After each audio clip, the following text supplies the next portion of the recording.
Prosperity in Black America. What will this require? Is Black business prospering? Are we reaching women and minority-owned businesses? How do we achieve earning parity for wealth for our families? Do our children really have access to education? Will our families have choices for our children? Prison pipelines, mass incarceration, tearing our families apart. A healthcare system not accessible to the masses. The disproportionate termination of Black women from corporate America. When will we actually begin to address what's really at play? How do Black people gain more power to help make these changes? This requires a lot of political will and courage.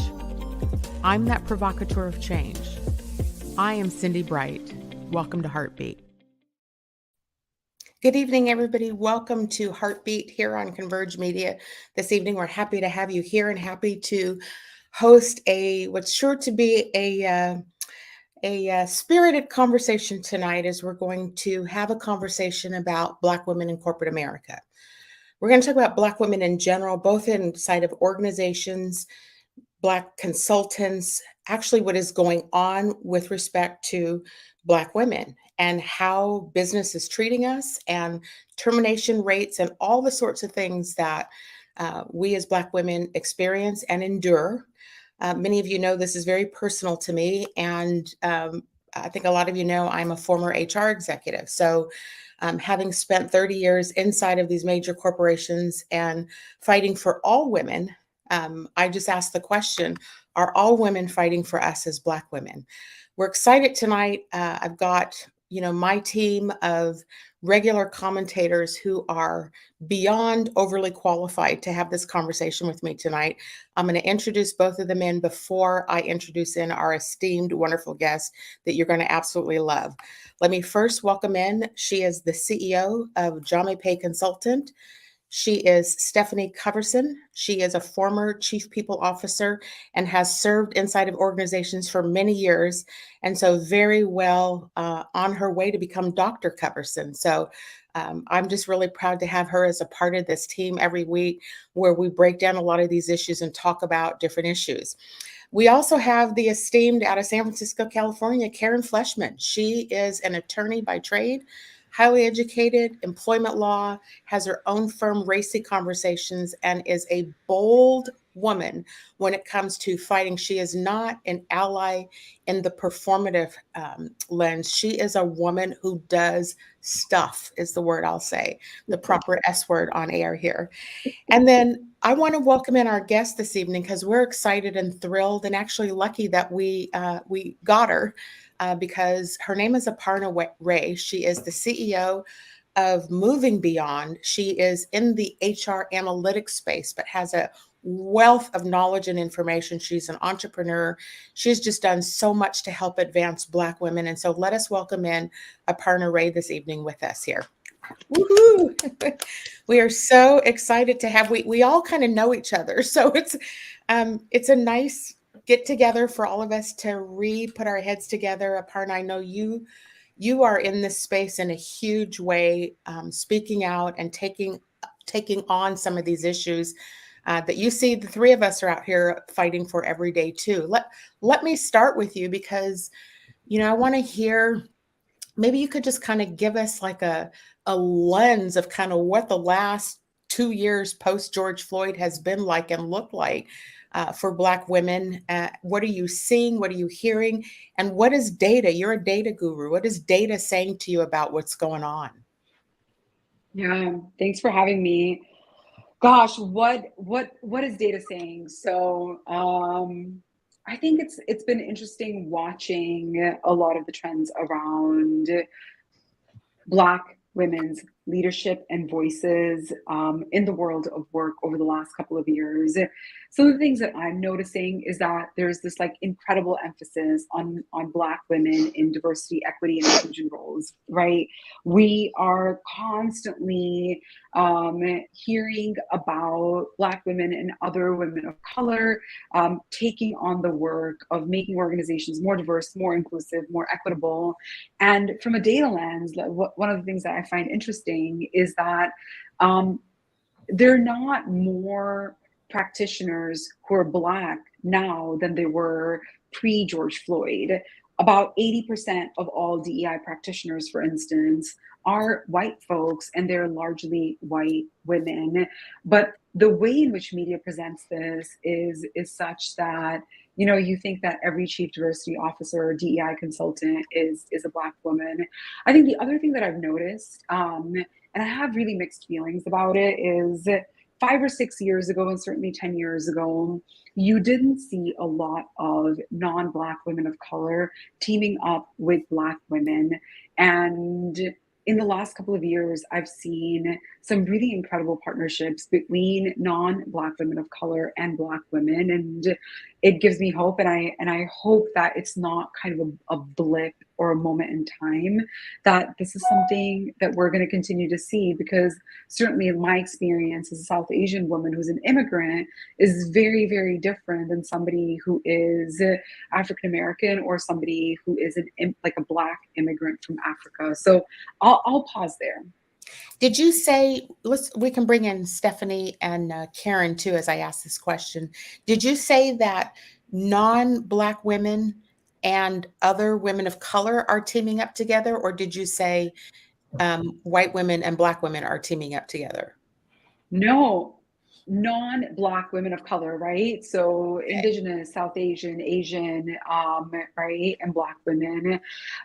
The thing about white women, and I think that women like Karen are exceptions, they're not the Yes. norms when it comes to this work. Yeah. When we look at the data, and this astounds me year after year, Lean In partners with McKinsey to do a study every single year. It's called Women in the Workplace. And every single year, somewhere there is an asterisk that you follow on to a references page, and there will be one sentence that says white women are the least likely to support the leadership of any other demographic group, but in particular of women of color. But when we disaggregate that, they are the least likely to support the leadership of Black women and dark-skinned women. And So I don't we think that should they're collaborating. Yeah. we should emphasize Lean In, McKinsey Studies, biggest, largest global consulting firm in the world, who are making the exact same findings that we as Black practitioners have been saying for many, many years.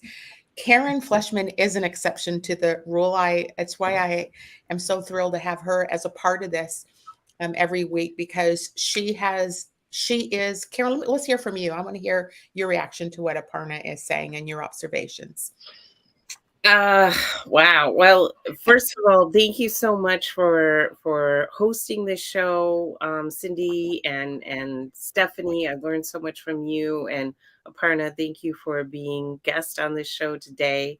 You know, I just have steam coming out of my ears, because the reason why I am the way that I am is because I have been mentored, and I've followed the leadership of so many incredible Black women and non-Black women of color who, you know, gave me great feedback and were great role models, and really helped me develop into who I am today. From white women in the workplace, I had a very different experience. They perceived me as a threat to their proximity to white men in power, and really harmed me in ways that were very psychologically damaging. And I think, you know, that is why I continuously work on trying to reach my white siblings and educate us. But I have to say, um, well, I'll just stop there.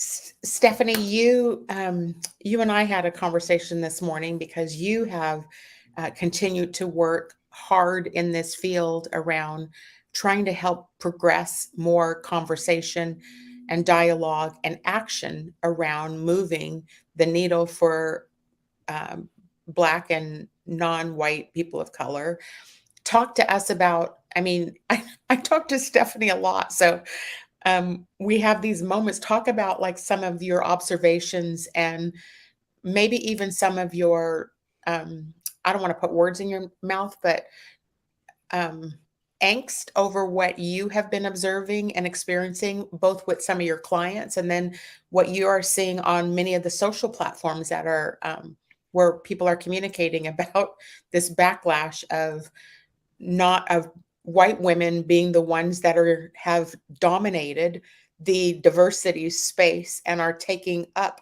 the space from brown and black women. So let me let you talk about that. So I'm smiling, I think, because I'm trying to avoid going on a tirade. So that is my coping mechanism. So I don't want folks to think I think this is funny. So, in short, what I am noticing among the groups of practitioners of color, particularly Black women practitioners, is apparently we are not subject matter experts in our own oppression. So, for the people that have to navigate these spaces and these barriers and make a way out of no way, apparently, we are not the subject matter experts, according to some folks, some organizations, both public, private, nonprofit. And what I am seeing disturbingly is a trend of organizations asking Black women and other women of color, but particularly Black women practitioners to partner up with a white practitioner to allow the medicine to go down. And so it is inherently disturbingly racist and misogynoir to even crook your lips to ask something like that for those reasons. And also, the white practitioners that I am in community with have never, ever had an organization to ask them to partner up with a Black woman to give what they have to say credence and credibility. So I find that to be disturbing. I also find it to be disturbing, this idea now that we're trying to distance ourselves from race. And so diversity is all of these elements, and it is. And I think it's important for us to consider when we start splicing out, but it's it's LGBTQIA, it's age, it's disability, it's neurodiversity, all of these different things. When we parse them out in that way, the default is whiteness. And so what I mean by that is race is this great multiplier. And the darker you are in that spectrum of race, the more the oppression is magnified within those other groups. And so what I am seeing is, I would say, we're done. We're done navigating and talking about racism. George Floyd was so 2020. And now we're going to look at these other elements of diversity. We're over the race. And that is absolutely problematic because, again, when we start splicing out and not taking into account race as the great multiplier, then we are centering whiteness. And when we have these conversations about diversity, equity, and inclusion, we are actually centering white voices and failing to center the most impacted. As Aparna said, I will stop there because I have a lot to say on this topic tonight. I think we all do. Aparna, talk to us more about, because I should have dug up the graph to show it on air tonight, but I did see some statistics that came out around the chief diversity officer jobs. They were in the 90 percentile being held by white women. there were, can you talk to us about some of those kind of statistics of what you're seeing, both from the chief diversity officer, even the heads of HR? And do you have any insight about the fact that these chief diversity officer jobs are continuing to report into chief human resources officers that are primarily run by white women? And so do you have a thought process or some data around what that is looking like right now? Oh, well, so the majority of the chiefs, whether it's the diversity officers or the HR, and sometimes they're called people in culture or chief people officers, they tend to be white, right? And so I think we don't have to worry or fixate too much on who, right, like the racialized dynamic there, because they both tend to be white in the vast majority of organizations. The thing that we've seen over the last couple of years is that more companies have created specific roles, or they've opened up headcount for someone to lead diversity, equity, and inclusion work. And sometimes it does sit nestled within HR. Sometimes, though, it sits with marketing and legal. And so that's one of the things that I look for, is where does this sit? I think if your work is to make employee engagement better, then the diversity officer and the HR person, them sitting together, right, as peers, that's okay, in my opinion. But when it's sitting under legal or when it's sitting under marketing is when it gives me pause, because why do you exist, right? And you exist to make the company look better. I also think it's just worth pointing out, like, what are the backgrounds of chief diversity officers in some of the most visible companies? And they're not people with a background in adult learning. They're not people with a background, oftentimes even in human resources, which would kind of make sense. There are people that are lawyers sometimes, or engineers. And I'm just like, no offense to lawyers, but how are you improving the employee experience when your focus is on compliance, right, and risk management? But if we pull up like one more layer, right, like let's look at the macro picture, what's true in the United States, and probably we can also include Canada and like the UK, Western Europe, is we know that men and women enter the workforce in sort of equal numbers.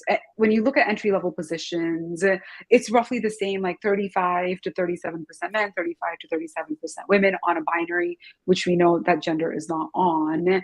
And what we see is that the most senior leaders, well, it's 68% men and just 1.4% Black women. Even though men only represent about 30 to 35% of the population. Black women, for instance, 7% of the population. Women of color at large, 20 to 22% of the overall population. Where are they? We know that they are entering the workforce, right? But they're not making it to the most senior roles. And that is a trend that honestly worries me more than some of the racialized dynamics of DEI, because it's a flash in the pan. Like, we've had other moments like this. This is a moment. And it's more important to me to see Black folks grow in their career, regardless of the industry in which they work.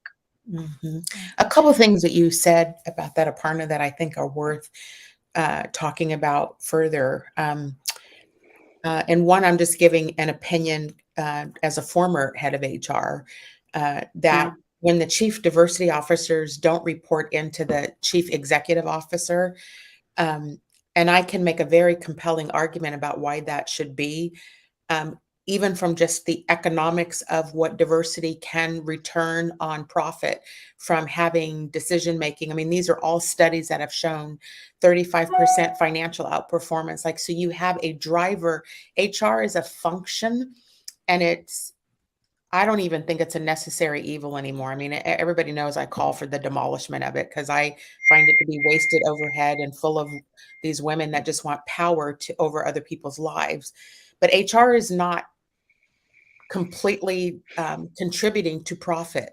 But diversity is a very much direct correlation to profit in a business. And we still tuck them away and not put people and give them the authority, resources, and power necessary to make these to make decisions. When you brought up the issue around, Black people excelling into these top in their careers, what we're observing now is that the people at the top in these positions, in these chief positions, are frankly not qualified to be there, and not even qualified by the very definition of what they say. They're the ones setting the definitions for qualifications, and the people that they're putting in the roles don't meet the qualifications, and they do. Am I incorrect on that, Karen and Stephanie? Are you seeing that same trend too? Wait, who is not qualified?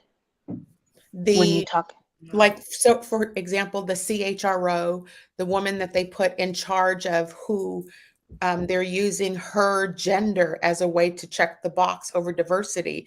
But it was kind of what the point Aparna was making. I mean, her background, let's just talk about the issue we were dealing or observing on LinkedIn today, right? Like, so these are Black businesswomen, Black business people who are trying to pick up business, and the Black led businesses who are high achievers, so advanced degrees, MBAs, master's degrees, doctorate degrees, are being pushed away.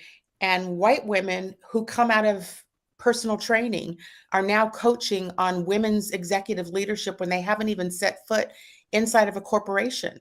Like, that's the disparity that is happening, and their feminism work that they believe is happening to help women is actually destroying brown and Black women. And they don't seem to care, they recognize it or care. Am I off base with that when I observe that?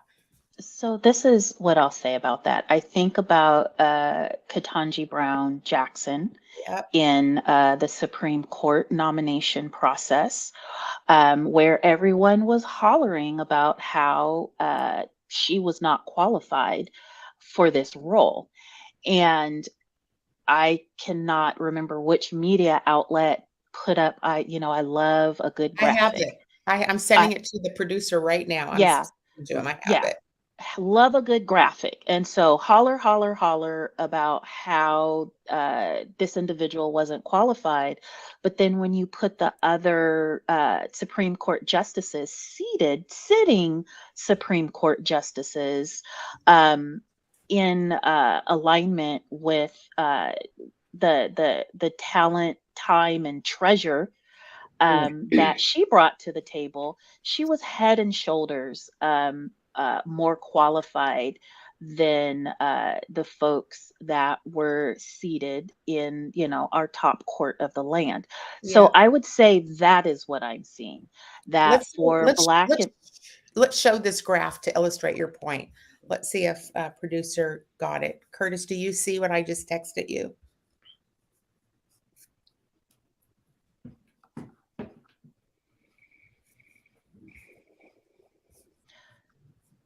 Okay, maybe he hasn't got it yet because it's a graphic.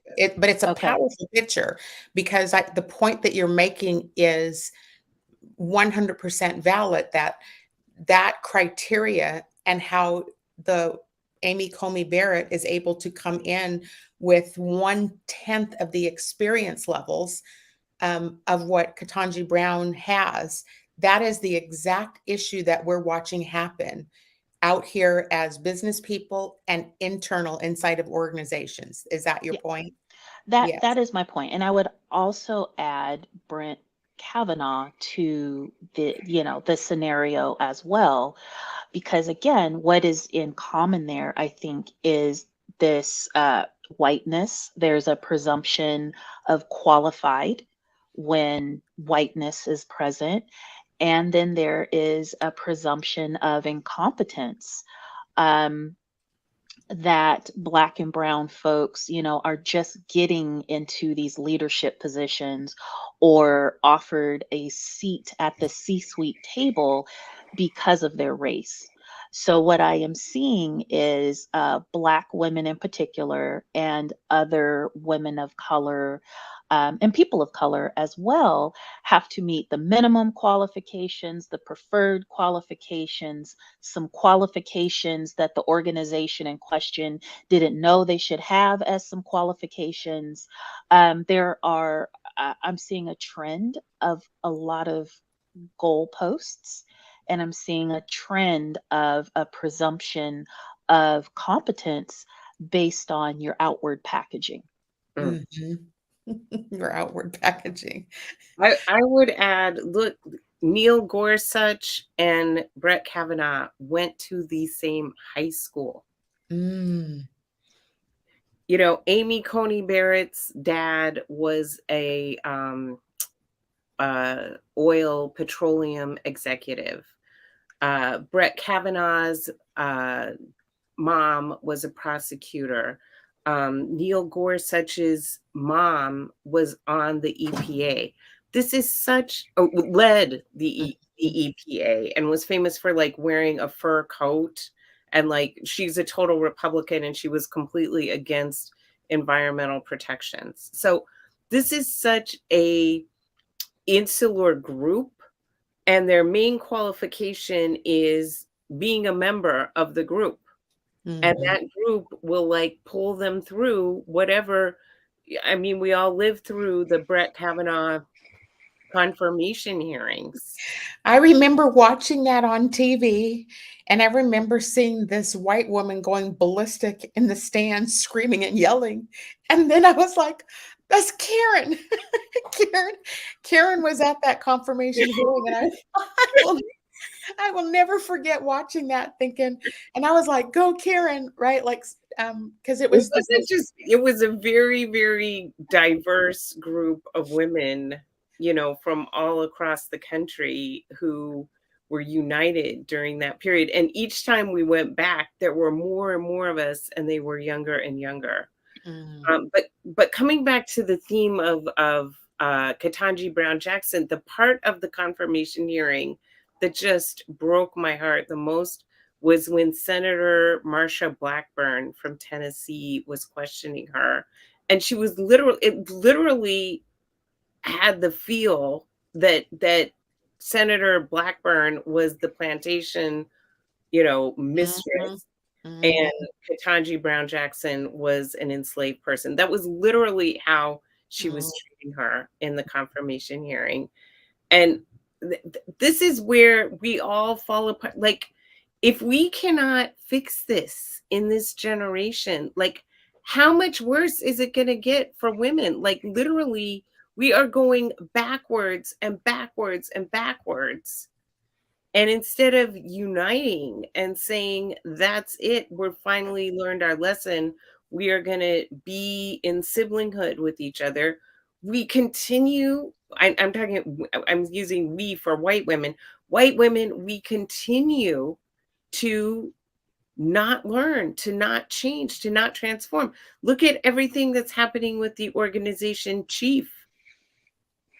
Yes.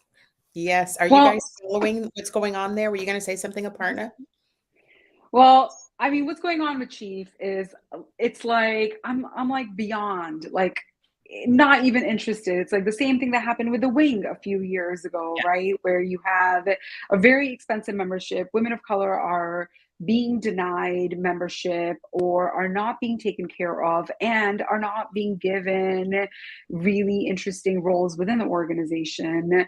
Um, but I want to go back to this idea, right? Like, why are white women not on board?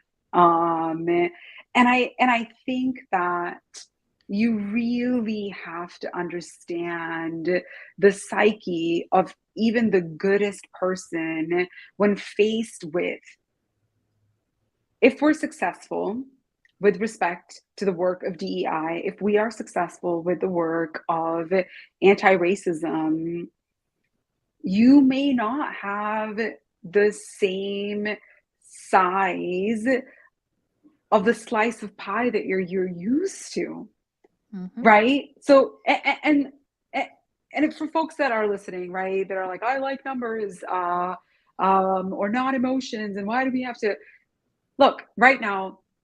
Equal parts of men and women entering the workforce, and men by a long shot occupy the vast majority of leadership roles.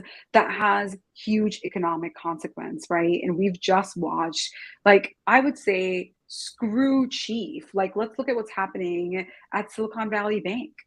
Hello, what did you do? Like, you didn't manage your assets well. So where, like, what happens, right? Like, if we're successful, of the 68% of men that currently occupy the highest roles, right? Like the CXOs, the directors, the boards, well, half of them have to go somewhere else. And that's just equality. That's not even equity. That's just equality. These are great. I don't want to interrupt this flow, but we're going to take a quick commercial break. When we come back, we do have the graph ready to show what the qualifications tend to look like entering into these spaces. And then I want to pick back up about the white women who can't take smaller pieces of the pie because they're used to having so much. And then I also want to pick up on the white men who should be held accountable for their failures. And what are we going to do now from the banking perspective to rebuild financial institutions? Let us take a quick commercial and I'll be right back. Half that up in sacks, I favor black businesses. Assuming I'm rooting for everybody that's black. Yeah. COVID-19 hurt my income, my health, and my family. We were about to lose our home when we heard we might be eligible for homeowner assistance funds from the government. We called 1-877-894-HOME, and a housing counselor stepped in. They talked to our lender and saved our home. Because falling on hard times does not have to mean losing your home. Federal funding details at washingtonhaf.org.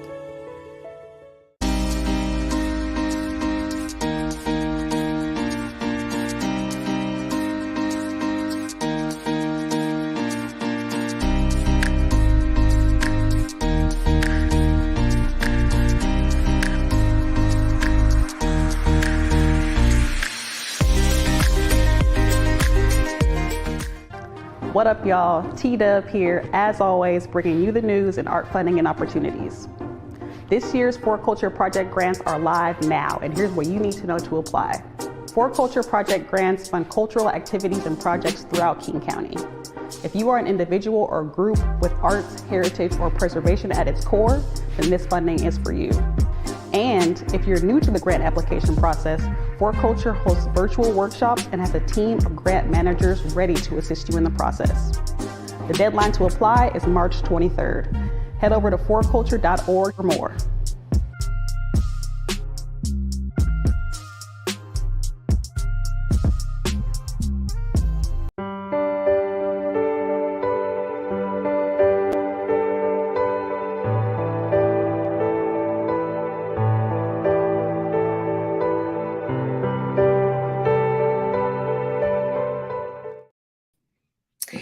Welcome back to Heartbeat. I am your host, Cindi Bright. This evening, we are having a conversation about Black women in the workplace, about standards held for Black women, about access to earning power, to power in general. And I have a great team of guests here with me, my regular show commentators, Stephanie Coverson, Karen Fleshman, and we have an esteemed guest, Aparna Rae, with us this evening, who is in this space. There's so much to unpack in all of what we're saying, and it is fun to be getting text messages during the show about people who are watching and saying this is a powerful conversation, and we need to continue to have it. So I want to pick back up. Let's first show the graphic around what you were referring to, Stephanie, earlier. So you can see, I'm going to throw on my spectacles, you can see going down the left-hand side all of the education and career highlights that Ketanji Brown has. And you can see looking across that no one else is, I think the closest person to her is Breyer. the rest of them, look over at Barrett, the far right, where barely has any qualifications. And these are the women that are getting hired into, thank you for showing that slide. These are the women that are getting hired into positions of power, and who now want to use the term shared power because they don't want to relinquish power, even though they're not qualified to be in these positions. And so let's pick back up. Stephanie, you had made a note. You wanted to bring up another point that Aparna had. So let's start with you. Yeah. Yeah. I just wanted to piggyback off of what Aparna is talking about in terms of our ability as Black women to earn money, to promote and progress. And this all goes back to the first rung, and this is back to Lean In and McKinsey's study, this broken rung. So for every 100 men promoted into management, only 58 Black women are promoted into management when Black women are interested in promoting at the same rate as men. And then while Black women comprise 7.5% roughly of the US population, we're only 1.6 and 1.4% of C-suite and vice president positions. And also, we are more likely to be penalized and experience retribution for self-promotion. So to those Lean In books and sort of the women professional coaching books, those are not for us, because those strategies backfire for us, given the misogynoir that is embedded in workplaces. And along that line, our own managers are less likely to advocate for us than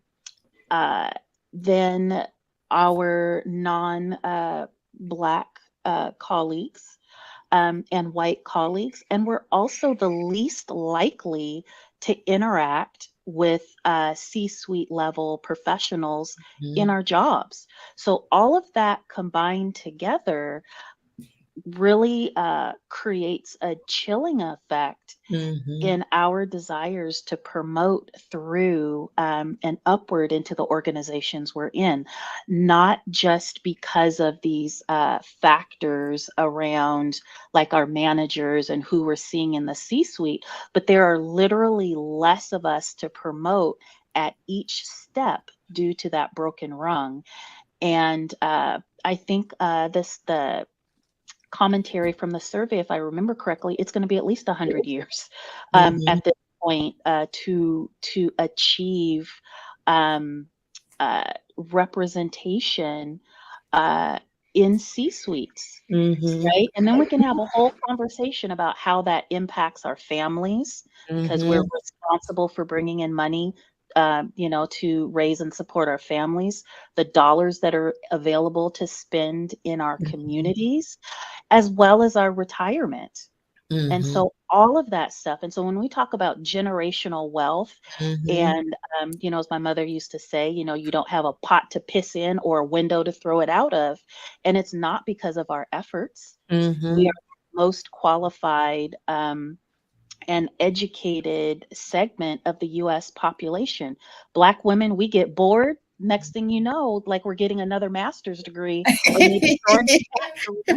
or a doctorate program. Yeah, it's true. These are very, very powerful points that you're making, Stephanie, and what Aparna had talked about, this whole broken rung. It's why, yesterday I had such the strong reaction I did about that woman who is not qualified to be a women's coach. I mean, I literally looked at her background, and it's atrocious that they can brand themselves as women coaches and then have a convening of HR and talent people to come in and coach the women. And I had such a strong reaction to it because what she doesn't know, this is your lack of experience or her lack of education around Black women's issues, is that she's setting up a younger generation to be harmed in ways that those white women in these organizations are not. And so this is a real massive issue right now happening because the white feminism that got active, I mean, it went on in Portland, right? After the march and the women all joined hands and all women are working together. And then as soon as the march was over, the white women went and set up the LLC so that they could all make money and push the Black women aside. This, what we were talking about before the break, they're so used to having it all, and they don't know how to settle for a less piece of the pie or not having the pie, stepping aside and acknowledging that this niche is not your niche. And so the Sheryl Sandbergs of the world who want to post lean in things and tell the women while her nanny is home watching her kids on how women should behave and what women should do. Again, more sabotage to women who don't have access to it's 58 cents to the dollar and the rung is broke. Aparna, you were talking more about the piece of the pie. I want to pick back up where you were before we went on break about that topic. Okay, so before we do that, I do want to, we just had, Women's Equal Pay Day happen a couple of weeks ago. So I want to say something about that. Okay. It's not that Black women are making 58 cents to a white man's dollar in any one company or in any one job, right? The way that calculation happens is they take everybody that has W-2 income and they divide it by the number of people. So for instance, they take all of the men, white men that had W-2 jobs, all the money they earned divided by the number of men that had W-2 jobs, and they arrive at a number. And so what that figure, right, and that discrepancy is an indication of is not so much that I'm getting 50 cents on the dollar in my company, but that we are making far less money as women of color. I actually shouldn't say we, because South Asian women in many industries make more than $1 for every $1 a white man earns. But Black women are not in jobs that pay well currently. 1 in 3 Black women are in frontline jobs that have very little opportunities for career advancement, but also like a significant portion of Black women are micro business owners. And the definition of a micro business owner is somebody who earns up to $150,000 a year in revenue through their business, right? So we're talking hair salons, we're talking potentially consultants, we're talking a range of folks that are never a part of the pay equity conversation because their wages are not being captured, right? It's only W-2 income. They might work in the gig economy, right? They might be freelancers. And oftentimes they're choosing that pathway because being in mainstream jobs is not great for them, right? Like they're not advancing. They are having to work not twice as hard. I would even say exponentially harder. So that's something for all of us to remember, is that the pay equity figures are really an indication of the opportunity gap, less so the income gaps in any company or industry. But back to this piece of like the slice of pie, right? There are a lot of people that I think are like pretty woo-woo, and they'll say, well, there's an infinite amount of pie. And yeah, maybe there's an infinite amount of pie, but budgets are finite. There are lots of things that are finite in our society. And when we think about, for instance, promotions in an organization, let's even take a relatively large organization that might have a few thousand employees. If we want equitable advancement, that literally means fewer white folks are going to get promoted. End of story. End of story. And that has consequences, right? Like just like there are consequences for not having opportunity, not having access, which means less wealth, right? Like by some estimates, Black folks have like average net wealth of $0 per person. and compared to like $150,000 per white American. And so what are the consequences for white folks, right? Like Mhm. our society is gonna look really different. It's gonna look really different. And I think whether it's conscious or unconscious, even the goodest, most progressive white folks understand that at the end of the day, if we are successful, right? And I would even say, arguably, that our world is designed for us to not be successful in this endeavor, they don't get to have all the things they have, right? We don't, like, our only role ceases to become helpers and nannies and caregivers so that they can be successful, right? Like now they're going to be stepping into some of those careers as well, and dealing with the implications of the opportunity gap. So yeah, I mean, I don't know, I'm not a white person, so I guess I don't really know what's happening for them all of the time. But if I was, I would be like, yeah, of course I don't want you to be successful. So Karen, running that theory down, can I just ask a quick question? And Mhm. Karen, I would love to hear your perspective on this. Mhm. But running that theory forward, then that would mean all of the commentary about why can't we get together? Why won't you wear, the P hat with me?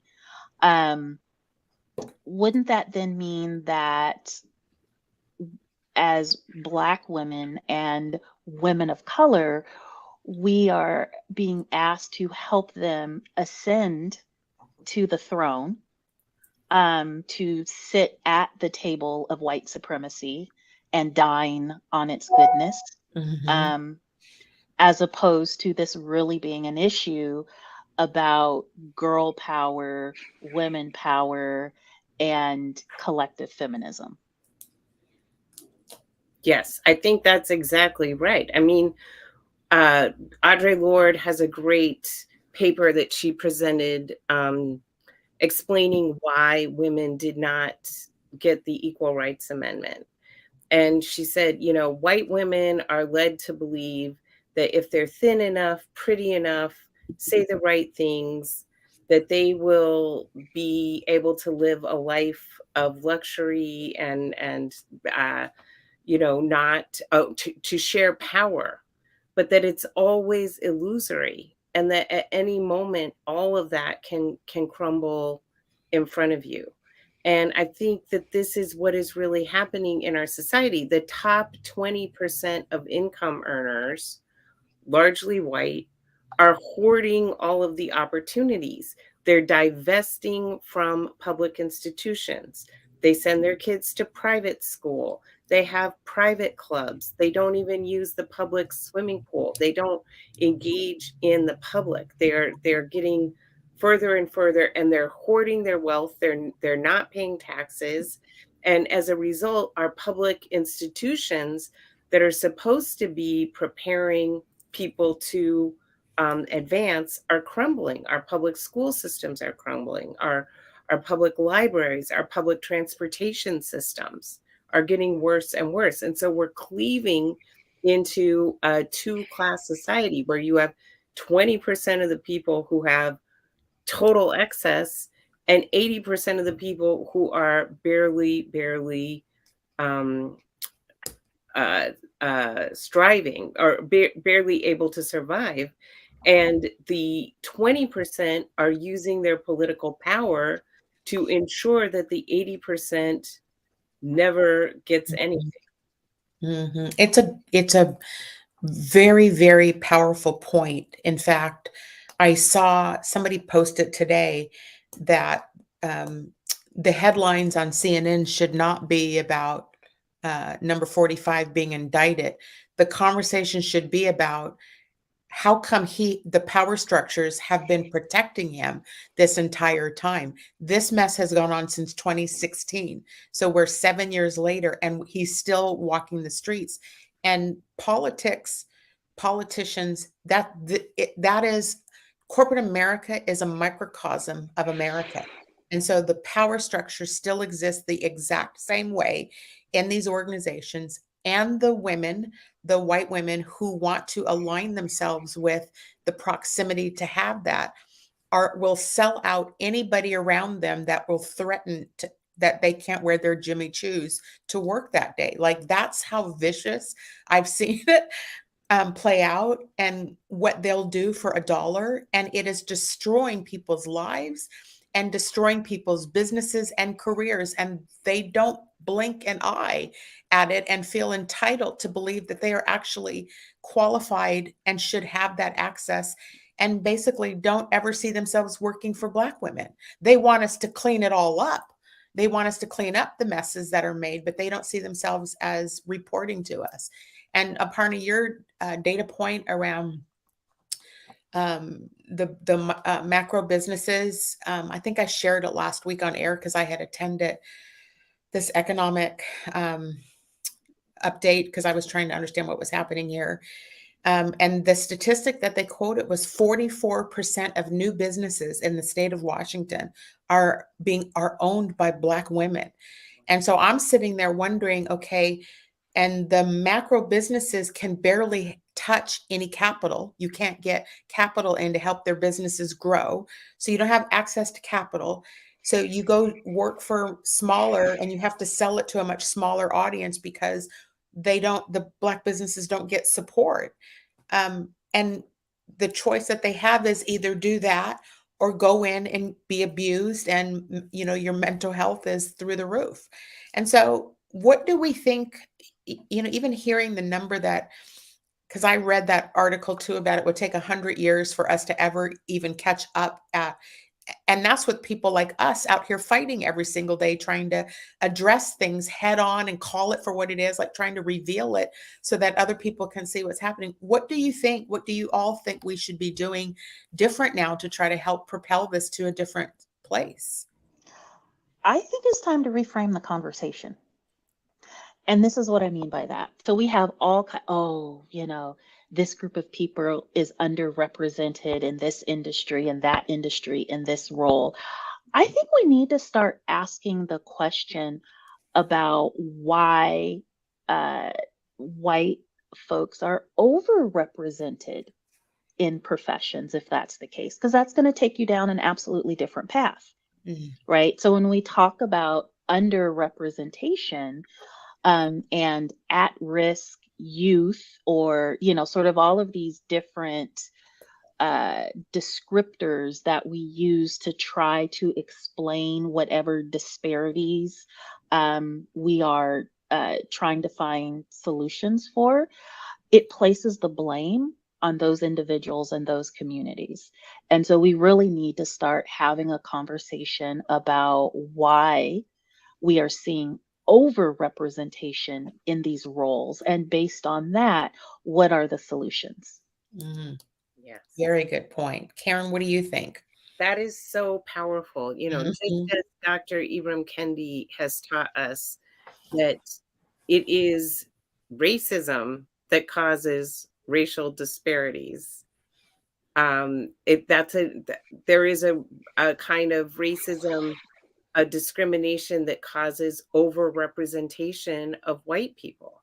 And I want to speak directly to white people who feel threatened by the demographic shift. And I have been there. I have felt that. I have felt like, wait a second, I went to XYZ college. I have XYZ qualification. I've done this.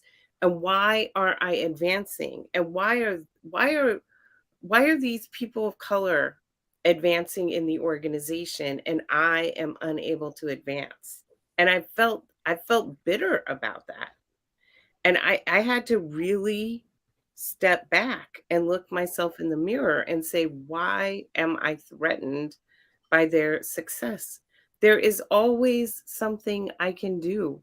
I don't have to, there's so many different options, and true equality, like real equality, requires that we step back, that we not lead everything, that we not center ourselves in everything. There is so much, like my life, I have given up a lot. Like I had to leave my husband, I got fired from my job to do the work that I do now. But what I have gotten in return, not to be totally transactional, has been so much more than what I gave up in terms of the kind of community and relationships that I have. And so we have to start to think about, like, what is our real value? What is it that we truly value? Is it material wealth? Is it power? No. What is real valuable is relationship, community, and letting go of that will open up so much more to us. I appreciate you saying that, Karen. I think, you are talking, I almost want to say on cultural lines in terms of how different cultures are raised because, brown and black communities are, I mean, I'm saying it with a broad brush, so maybe a little unfair how I characterize it, but we're not raised with greed, Mm, right? Like we're raised to make sure my brother and sister can, eat. I mean, I can tell a story about going to McDonald's and we had one cheeseburger and we divided it by four to make sure all of us kids had mm, something. Like we're accustomed to making sure everybody has something. And I talk about it in my book. I actually made a comment about we're raised to be warriors because I remember my own mother, inspiring or saying things to me about what you don't have to tolerate and what you need to go out and fight for. So we are definitely warriors, and white women are raised with these tiaras on their head and the lacy skirts and the glass slipper. And so they're accustomed to having this stuff kind of being brought to them and handed to them. And they feel that that's how their lives are supposed to be. And arguably because it has been. And mhm, so, it is a shift in thought process around what really is valuable. I think Steve Jobs did a great job of talking about it on his deathbed when he killed himself for all these billions of dollars and he died alone. Like he talked about that. Aparna, in the last couple of minutes, I wanted to give you the floor. I mean, look, we appreciate that you've come on. All of us, we talk about this all day long. This is what we all do for a living. And so, what final thoughts would you like to leave with the audience Mm. about this work and your work and highlight yourself? Like, what do you want to say? Oh, well, I'm happy to talk to anybody that loves data and wants to use it to make work better. But here, right, like what's going to fix this? What's going to help us get unstuck? I really think we need broad, sweeping social welfare in the United States. I don't actually agree that white women are born with tiaras and glass slippers. The majority of the poorest Americans are white folks in rural areas, and they're living in really, really deep poverty without access to clean water, without access to broadband internet. And all of the policies that have been put into place since the 70s to dismantle access for Black and Brown folks, it's also hurt a lot of white people. And so now we're in a state of such massive polarization. We got to pay people living wages, like, an end of story. When people aren't starving, when people aren't having to make really hard decisions about whether they're going to buy food or like pay their electricity, they have the capacity to be just better citizens. They have the capacity to engage in these conversations. They're not going to have these conversations with us, right? Like, no one's engaging in anti-racism conversations unless their basic needs are met. And so I would say, like, we can put aside DEI for a moment and really focus on making sure that everybody has food, has housing, has water in what is supposedly the wealthiest nation on the planet. Aparna Rae, thank you for well said, and thank you for being on with us. Stephanie and Karen, thank you guys both for joining me again tonight, and for all of our viewers who are watching and will be watching, thank you for joining this conversation. We will continue this dialogue, and we look forward to seeing everybody next Wednesday. So have a good evening, everybody. Half that up in sacks. I favor black businesses. Assuming I'm rooting for everybody that's black. Yeah. Yeah.